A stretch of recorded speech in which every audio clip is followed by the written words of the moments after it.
Hey guys, what's up? Welcome back to the channel. It's Cynicalex, and today I want to compare Psylocke level 70 and Invisible Woman level 70. And I'm doing this partially because the conversation around which deluxe pack is the best to buy is about to heat up, because despite the fact that Magneto is far and away the worst tier 2 out of the 3 deluxe packs that we have, not only does he have tier 3, but he may be a lot more valuable now that you will need to get him to tier 2 in order to unlock Jean Grey. And if Jean Grey is tier 3 and if her uniform are absolutely insane, then everyone will feel the crunch and the pressure to get her as soon as possible. So I wanted to cover the other two characters because they may soon find themselves completely overshadowed by Magneto, despite the fact that they're better characters. At tier 3, it's a bit of a different story, but it's a very unfair comparison to compare tier 3s and tier 2s, especially considering he has a uniform and they don't, and then also considering I have a CTP of Rage on him. So it's a completely,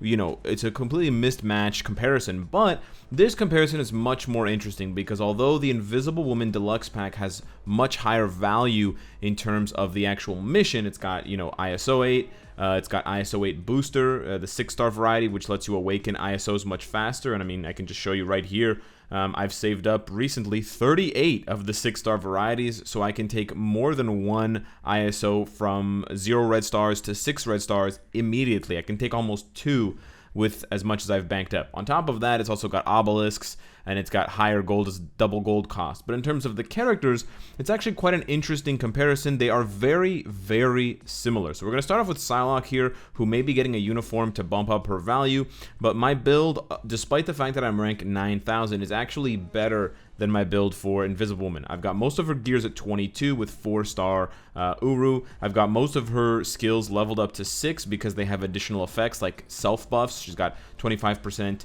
dodge and 35% mind damage. She's also got reflect and immunity on her 3rd skill, and she's got mind resistance defense down on her 2nd skill, which for her sake, it's similar to the all defense down mechanic because all her skills deal mind damage. So because of that, it's very easy to scale up her damage with a mind damage obelisk. That's why I don't have a CTP of energy or another CTP on her. We've got a 200% damage proc. It's not perfect, but it's very, very good. If that lightning damage was crit or something else, it would be fantastic. We've got a stage 6 Power of Angry Hulk, and so when we look at her details page, we're sitting at about 50-50 for the ignore defense cooldown, and then 42-58. Her crit damage is obviously still lacking because she has none from her obelisk, but that's kind of to be to be expected. Then the other important thing to note is that when you use her Butterfly Phantasm, her 5th skill at tier 2, you will get the following buffs. You get a 100% chance penetration for everything except invincibility, and she gets another mind damage buff. So now you compare that to Invisible Woman. Now Invisible Woman, although my rank is much higher at 3,000, it's actually a worse build. I've got her gears at 20 still, not 22, and still 4-star Uru. Her skills are mostly level 6, but also some level 1s. She also has invincibility instead of immunity on her 3rd skill with self buffs and a hidden all defense down. She's got the charm on her 2nd skill. She's got immunity on her 4th skill with a damage buff, and then she's got 80% chance to penetrate on her 5th skill. So rather than a 100% chance, it's only an 80% chance to penetrate, but rather than it being tied to her tier 2 passive, it is tied to her 5th skill. So whereas Psylocke has dodge and mind damage buffs, Invisible Woman has all defense down, self buffs, and then instead of the dodge, she has the invisibility shift. And this is quite interesting. She gets a guard hit and invisibility, which basically counts as an iframe when she gets hit on a 5-second cooldown. And this is exactly the same as Spider-Man 2099's Lila AI. And so it makes her very, very slippery in PvP because even if you get a hit on her, you'll only get the very first hit, because after that it'll trigger her invisibility shift. So she actually does have quite a lot of value in PvP. And then her tier 2 passive buffs up her damage quite considerably. The rest of her set is pretty similar to Psylocke. I've got a stage 6 Power of Angry Hulk, except she is rocking a CTP of energy. So I want to take them into a bit of comparison gameplay, but first I want to touch on the difference between their charm and mind control effects, because a lot of people don't know this. So on her 2nd skill, it has charm. Charm is the same thing that Luna Snow has, and what that does is it basically freezes the enemy in place. You can kind of think of it as as time freeze for Doctor Strange. whereas Psylocke and Scarlet Witch and other characters like that have an ability that creates mind control, or that gives mind control. And mind control and charm, while they have very similar effects in World Boss, they actually do different things. So I want to show off what that means right now. We're going to jump into a stage 30, and I'm going to go in with Invisible Woman first so you guys can see what happens. And I'm basically going to show you that charm is technically better in certain situations. In some situations, mind control is better, but in some situations, charm is better. And it seems that my Elgato is chopping up and lagging, so just give me 1 sec. All right, so here we go, and basically the rotation for Invisible Woman, which we can start off in this video, is quite straightforward. You use her charm skill, you use her 5th skill, and then you use her charm skill again, you use her 4th skill for the buff, and then you land your damage proc on the 3rd skill. And it's actually a very smooth rotation. 2, 5, 2, 4, 3, and you basically immediately cancel 4, but you don't cancel 2 or 5 or 3 because you want those effects. And she doesn't get the mind control unless she stomps, so you absolutely want to make sure that she stomps. Now the important part here hasn't come yet, because any character with mind control or charm will be able to skip Ebony Maw's first phase, which is supposed to happen when he goes under 13 bars. We've already passed that mark, so he should have gone to the center of the arena and started dropping those purple meteors, but he can't because he's charmed. But here is the main difference between, we're coming up to the main difference between mind control and charm. Mind control actually changes the enemy into being your ally, but they still have an active role in the game. So if you had, for example, another enemy on the screen, they would go after them. If there was another boss here, Ebony would start attacking that other boss. The difference here is that he's being charmed, so he's not actually attacking anyone. He's just standing still. And you can see that I'm skipping his 8-bar phase. When he gets down to half 8 bars, he's supposed to trigger his next phase change, and he's supposed to kind of power up. We can completely skip over that with characters that have charm, like Luna Snow and like Invisible Woman. And because Invisible Woman's charm is so powerful, it's a 5-second charm with a 3-second cooldown, you can spam it and have it active indefinitely. Now this won't be as effective against characters like Thanos, who have debuff immunity in the second half of their fight, and it won't be as effective against Cull Obsidian, which is where we'll do the better testing, because he has a debuff reduction, and the more you debuff him, the less effective it is. But if we now compare that to characters like Scarlet Witch and characters like Psylocke, you'll be able to see that it's actually much harder because you can't skip that phase. So we're going to go in with a slightly different team now. I'm just going to downgrade her damage a little bit because Invisible Woman did that quite quickly with her energy damage. Psylocke has elemental damage, not just energy damage, so technically it's an unfair advantage to Psylocke, but I don't want to accidentally kill this boss. So we're going to go in, but we're going to see that while I can skip his first phase with Psylocke's mind control, I cannot skip his second phase. So we're going to go ahead and do 3 into 5 to trigger my proc. At the end of the proc, you see there with the butterfly wings, he is now mind controlled for 5 seconds. But actually the other problem, well, we missed our proc there, but the other problem with Psylocke is that we weren't able to skip it there, but her 5th skill has a longer cooldown than the mind control. So technically you can't keep an enemy completely snared with Psylocke the way that you can with characters like Scarlet Witch and characters like not Luna Snow, but Invisible Woman. So she does have that disadvantage despite the fact that she has tremendous damage. But you're going to see here that when we get down to 8.5 bars, even though we mind control him, it doesn't matter because we're going to go ahead and early, because it doesn't matter even if he's mind controlled, he's still going to trigger that phase. He actually lost the mind control right around 8.5 bars, but even if he did have the mind control, you would not be able to skip this particular phase. And you can test it out with Scarlet Witch as well. This was the testing that I did to realize that there is a subtle difference between mind control and charm. Now, the benefit of mind control is for stages where there are multiple enemies. So in the case of something like Shadowland, a hilarious thing that you can do with Psylocke that you can't do with Invisible Woman is that you can make the enemies attack each other, which is actually a really funny scene to see the two enemies that you're supposed to fight fighting each other. Now, their damage is not very good, but still, it is something that, you know, can be done and is actually quite entertaining. So now we're going to go into a different stage. Now we're going to go into a 35 Cull Obsidian. This is more of a damage check for both of them, just to see how well they can do. We're going to give her both Nick Fury and Shuri, so she's got a very strong team ahead of her,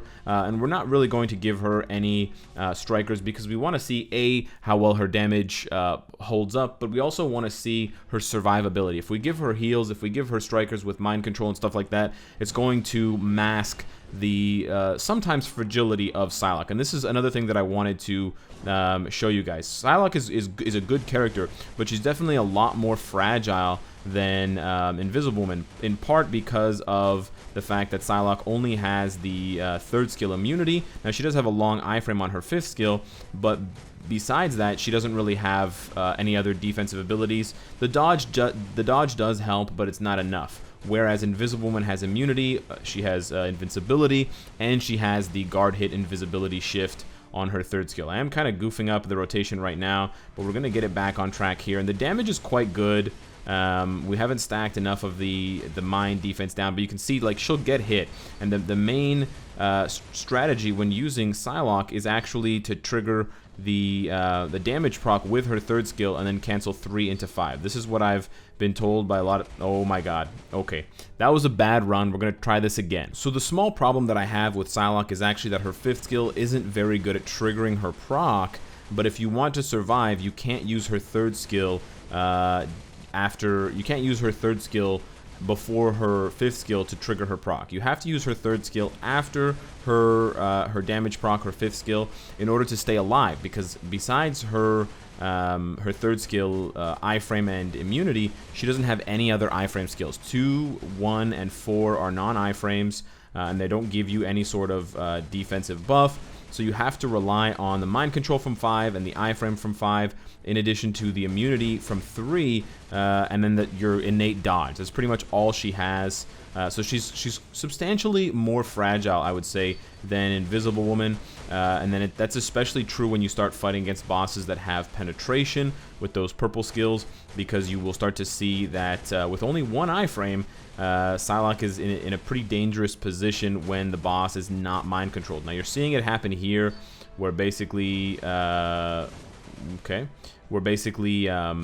mind control is lasting like not even 2 seconds. That's because Cull Obsidian just reduces the amount of time that he's mind controlled for. I think it's down to like 1 second now. But her damage is very, very good, and it's only going to get better with... oh, god damn it. It's only going to get better with a uniform, but I think the defense is really something that they could spice up and give her just a little bit more in terms of escape, or in terms of another iframe skill, or a skill that has invincibility, because she's really just relying on... She's kind of like a 1-skill character. You know, 4 actually does good damage, but other than that, although she does have an iframe at the end of 2, and she has a movement on that skill, but it's quite hard, and there's quite a long wind-up to make that 2nd skill work for you. I've been dodging. You guys can see, like, these are some pro plays here. I've been dodging Cull Obsidian's... I've been dodging that penetration move, which would kill me if I didn't have an iframe there at the end of 2. So she does have a brief iframe at the end of 2, but it's very difficult to time. And she's a very high... She's kind of like... she's sort of like a Gambit, where her 5th skill does a tremendous amount of damage, and she's actually very, very strong offensively, but defensively she is lacking a little bit. She's not as weak as Gambit for sure, but you do have to kite, and you do have to be very careful with the way that you play. But that took about 2 minutes and 10 seconds for her to get him down to his next phase. We're now going to try that same setup and that same team fight with Invisible Woman as soon as I can find her.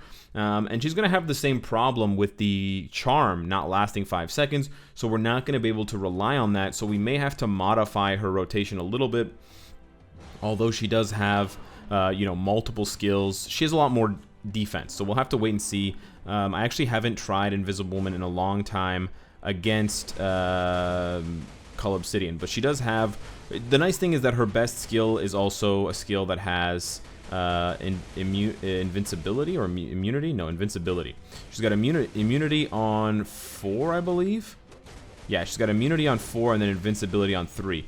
So actually, I think that with the charm not lasting very long, we may have to stagger the buff. I think that's what we're gonna do. We're gonna stagger the buff here, and we're gonna buff early, and then when this is over, we're gonna do the third skill just for the proc.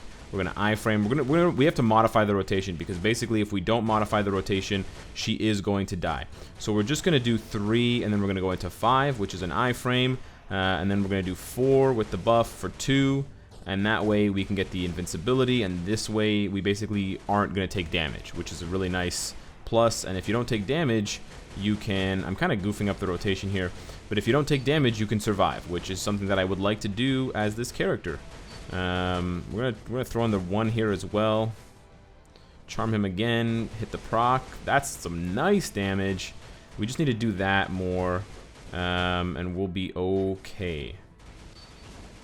Alright, we gotta get out of that. Alright. 5th skill, nice long iframe here. And you can see her damage is very nice. She's not able to keep him completely under wraps, and you can see his we can kind of do, it's dangerous, but we can kind of still stick to the same rotation, because we do get like a brief second of mind control, or charm, I guess, where he doesn't do anything, and then we can put up the 2. You know what? I think we can stick to the same rotation. This is nice. It seems like it's going to take us a little bit longer than it took Psylocke. We did miss a few procs here, but that's okay.